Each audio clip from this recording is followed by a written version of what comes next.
Good day and welcome to Meet the Leader. In this special two-part episode, we had the privilege of sitting down with the former South African President, Thabo Mbeki. Here is part one of our conversation. Enjoy. Your Excellency, welcome to the program. Thanks a lot.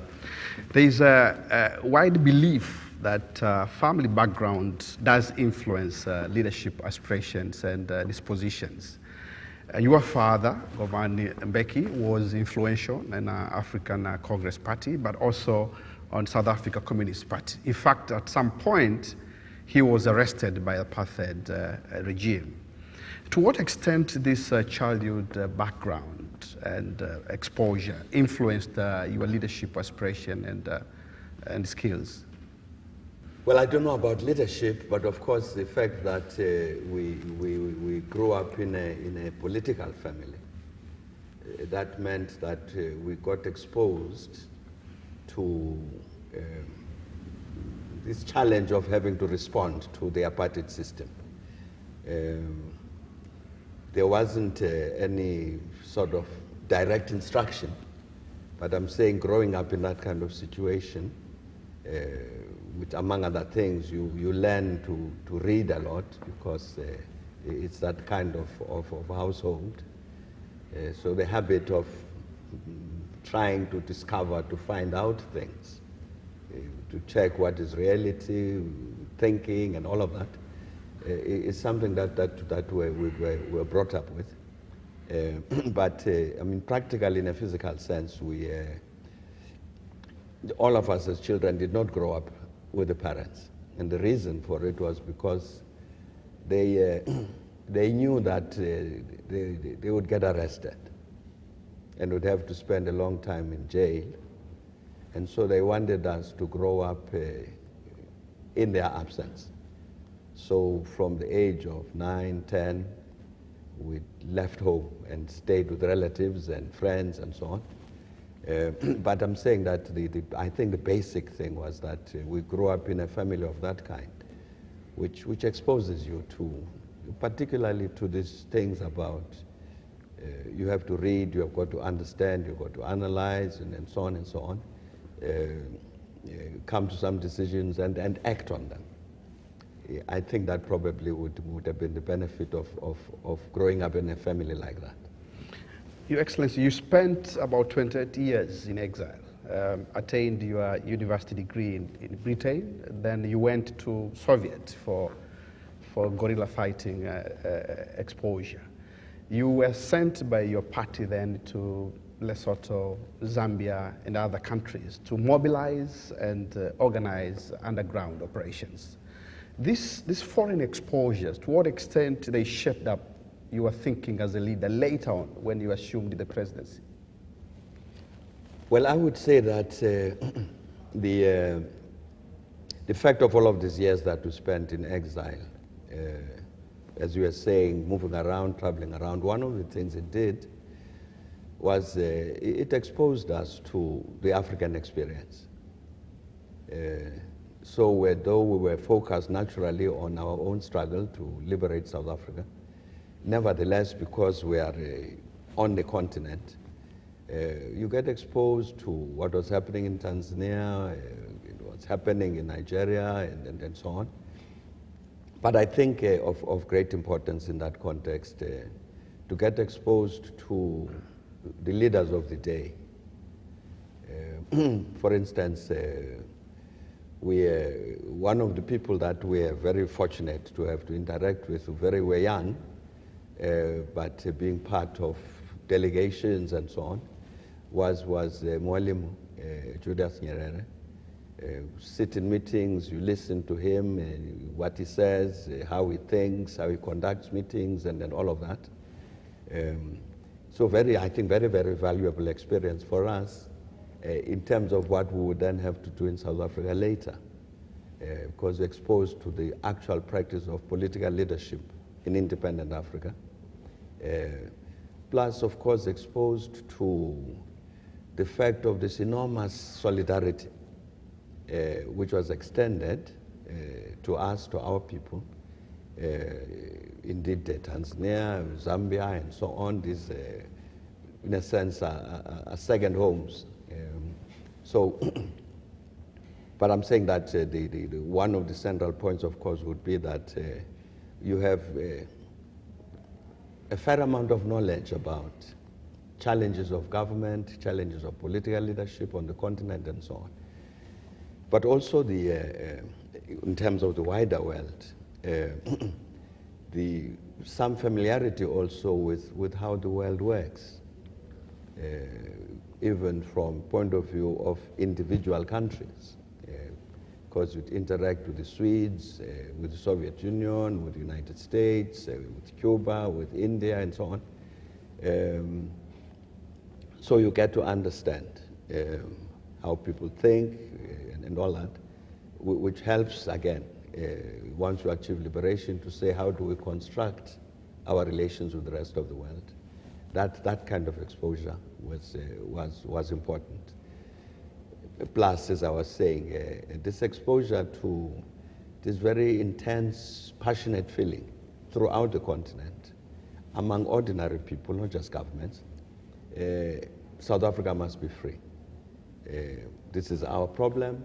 As Africans, we've got to attend to it together, and people ready to make all sorts of sacrifices, which emphasized point about us as Africans sharing a common destiny, because indeed the destiny of the South African people became the destiny of the African people as a whole. So what it meant, that of course that once South Africa was liberated, it had to bear that in mind, that it also, this liberated South Africa, had a responsibility to the rest of the continent, to work with the rest of the continent as an equal to say, look, we have this experience of African solidarity which has produced liberation in South Africa. We must sustain that experience of African solidarity to address our common challenges. But as I say, as equals and so on, because indeed, as a liberation movement, as I was saying, that we'd meet with Mwalimu, and it would not be like one meeting now the president of Tanzania who's going to give us instructions and so on. No, it was meeting as comrades. This is a common challenge.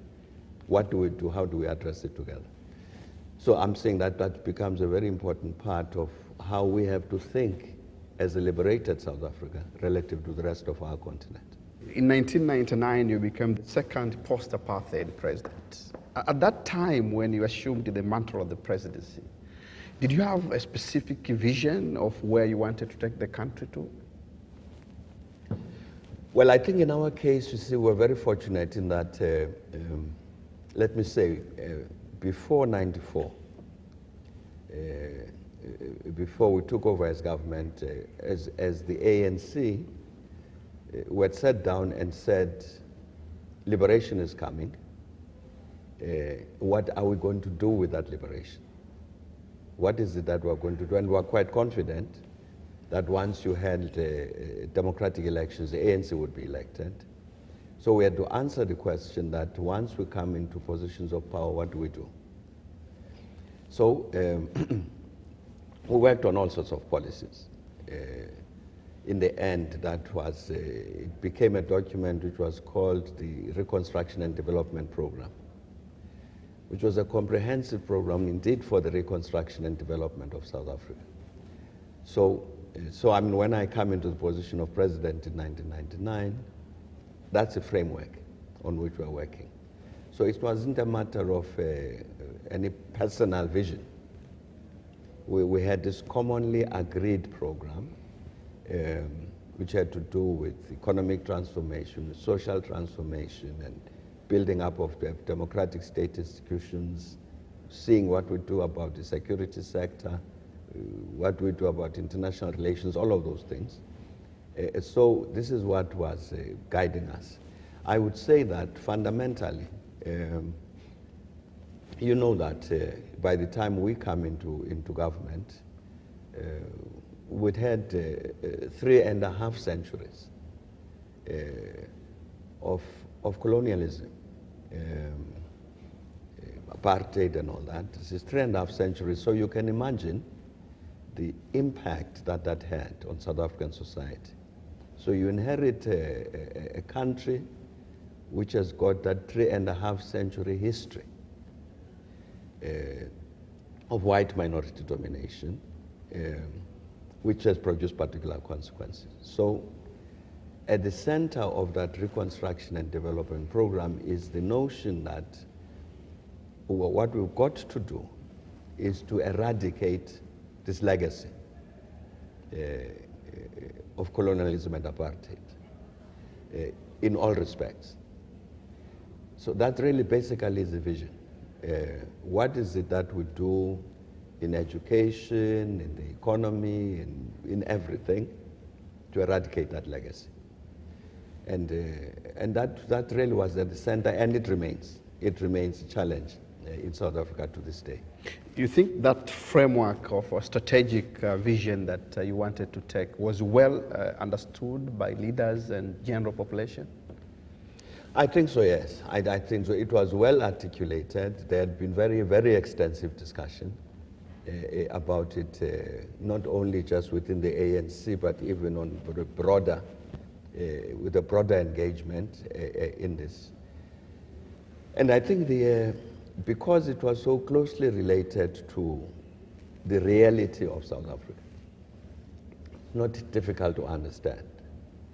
To say, look, here we are today. If you take the economy, the majority, the majority of the population, the black majority, for instance, has been excluded from ownership of the economy. This is one of the features of this 3.5-century old system. Land dispossession, for instance, of the majority. Even blockages in terms of accessing particular professions, particular skills, a system which was called job reservation. And then so when you say to the population, that's part of what we've inherited, you know it, and of course, yes, we know it. It's part of what we inherited, that's part of what we've got to change. If you say we need a non-racial South Africa, that non-racial South Africa must also be expressed in terms of who owns the economy, what's the form of participation. Is the participation in the economy also non-racial? So that becomes part of your transformation programs. That becomes part of the legacy which you need to eradicate. So I'm saying, no, the population indeed would understand all of that. And in reflection, when you look back, you think there were some missed opportunities that perhaps your administration could capitalize to fast track some of the areas that perhaps were not well tended to during your presidency? Well, yes, I think that perhaps the most, I would consider to be a kind of strategic weakness was that we probably, at the point of transformation, at the point of change, I'm talking about 1994-95, at that point of change, we might have overestimated the capacity of the white minority to oppose change. We were very concerned that you had the potential for a rebellion among that white population. It's a big population which had been in power for a long time, still controlled in major ways the military, the police, and then all that. And that we needed to go slowly because if we moved faster, you might get a response, a negative response, that we should avoid this. I'm saying that we might have overestimated that danger and therefore didn't do certain things that we could have done. For instance, there was a discussion that among us that perhaps we should have a short-term, time-limited tax to generate resources that we would need for development. Like a windfall tax. Something like a windfall tax of that nature. to generate resources for development, to attend to this problem, that we were inheriting a very bad legacy in which overwhelming majority of the population were disempowered, dispossessed, and all that. But of course, the people who would pay the tax are the people who had the money, which meant the white community. And we didn't do it because of this fear that if you did that, you might indeed be inciting rebellion and resistance from this white community. So maybe we'll come back to the matter later, let's leave it for now. So we left it. And by the time we thought we could come back to it, the moment was lost. So I'm saying that that probably was, in the transition, the biggest mistake that we made. With regard to the rest, it may be that, again, we might have overestimated the speed with which we could indeed eradicate that legacy. It was very entrenched, we knew that. It had to be addressed, we knew that.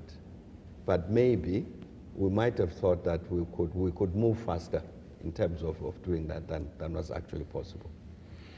Your Excellency, when you assumed the president, there were this, if I may call it, big shoes left behind by your predecessor, President Nelson Mandela, and who was actually hailed as a person who united South Africa and took them through post-apartheid and held the country to what is now famously known as a rainbow nation, a country which is democratic, has tolerance, and actually the government wanted to bring about equality and success to people. When you look back at the time you assumed the president with this legacy of Mandela leaving the seat to you, did it exert extra pressure on you, and how did it shape your focus and approach when you assumed the mantle of the presidency?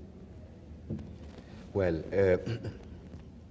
no, it is true. I mean, it's true that that Nelson Mandela played a very critical, very important role in terms of that transition. But of course, he belonged among a group of leaders. These are the leaders really who had taken us from the 1940s in terms of the struggle. So you didn't have just a Nelson Mandela. I'm saying that you had a leadership core there, which had taken us through these years of struggle to this point, when victory is achieved and the new is being established, which meant that, in fact, there was, I'm coming back to what we were discussing earlier, there was a policy framework. You see, if you take this matter, for instance, of national reconciliation, it's a matter which was very fundamental in terms of the thinking of the ANC. That given our history and given where we want to be tomorrow, you can't avoid, and given this history of racism and the demographics of South Africa, you had to address this issue of national reconciliation. And I'm saying that obviously in this respect, Nelson Mandela played a very outstanding role. But it was in fact common policy. So that's what made it easy. So when I succeeded him in 1999 and say we must continue to work, we're continuing to work on policies that had been agreed with Nelson Mandela there. So it wasn't a matter of here is this big man with big shoes. Now what is it that we're going to do? All we needed to say was, indeed, here is this big man, here's the big shoes. This is what has happened. We must continue with that tradition. We must continue from where he left off. So we didn't have to think afresh in terms of what needed to be done in order to respond to the challenges of the country. And that was an advantage. That was an advantage because indeed, had you had a different situation, of policies that could be attributed exclusively to somebody like him, as important as he is, it would then have been difficult.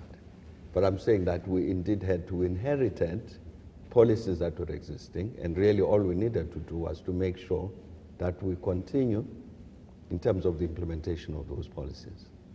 Your Excellency, some critics argued that during your term, the fruits of hard-fought struggle of apartheid actually were not shared equally among the population. The critics proposed rather a few sections of ruling elites within ANC actually got more favors, right to the exclusion of masses in terms of decent housing in township, decent jobs, and availability of health facilities.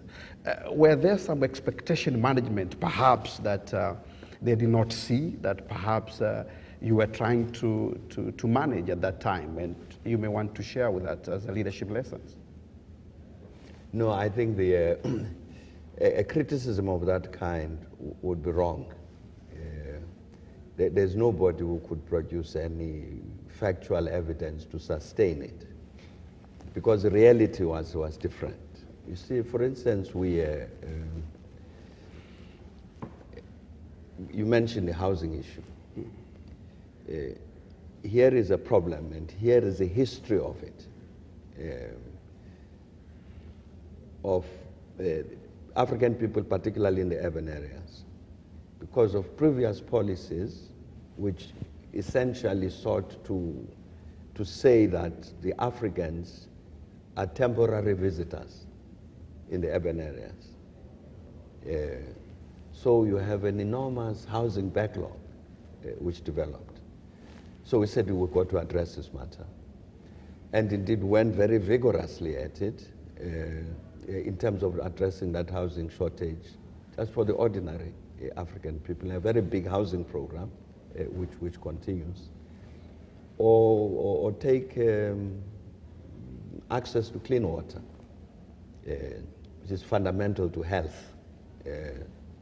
We said we've got to address this water problem, both in urban and rural areas, and again in a very vigorous way, and indeed that's what happened.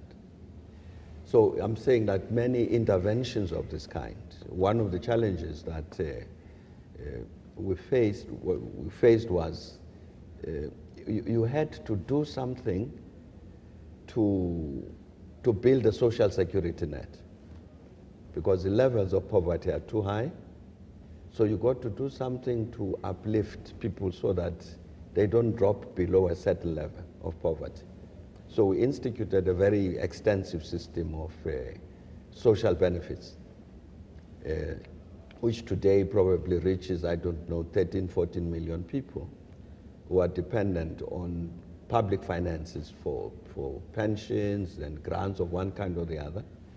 It becomes a problem because in the end, you've got to have an economy which produces the resources in order to be able to undertake that redistribution. But no, it would factually be incorrect to say that what happened benefited a small ruling clique and so on. It was a very massive program to uplift the black poor, as I'm saying, in terms of housing, in terms of access to water, infrastructure development, and all of that. We, even if we take matter of communication,